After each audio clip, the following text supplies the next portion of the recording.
Je m'appelle Ronan Floch, je travaille au bureau d'études de la voilerie Incidence.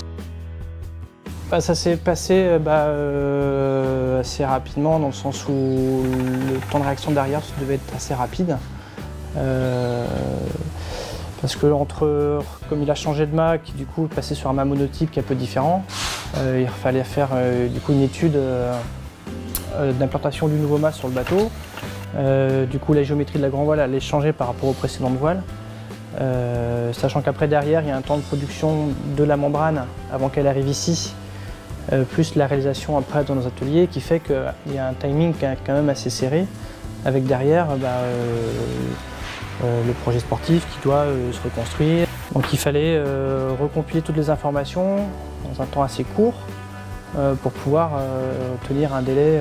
C'était la principale contrainte par rapport à ce dématage, réussir à rebondir sur un délai assez court. On reçoit des plans de bureau d'études comme GC Design HDS qui compilent en fait le nouveau mât sur la plateforme du bateau.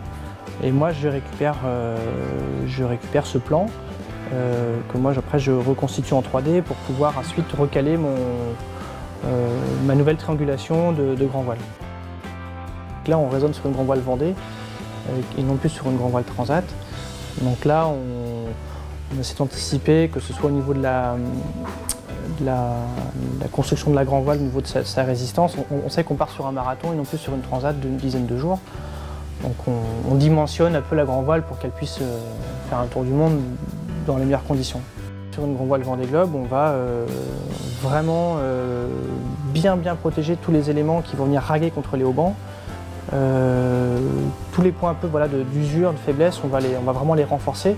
Alors, au final, ça fait une grand voile qui est plus lourde qu'une voile transat, mais on raisonne encore sur une échelle d'un tour du monde et non plus sur une transat. Parce qu'après une transat, les voiles souvent reviennent à l'atelier.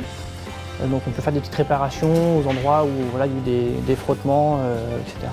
Sur un Vendée Globe, on ne peut pas se permettre. La voile elle part, elle revient et puis elle a fait le tour.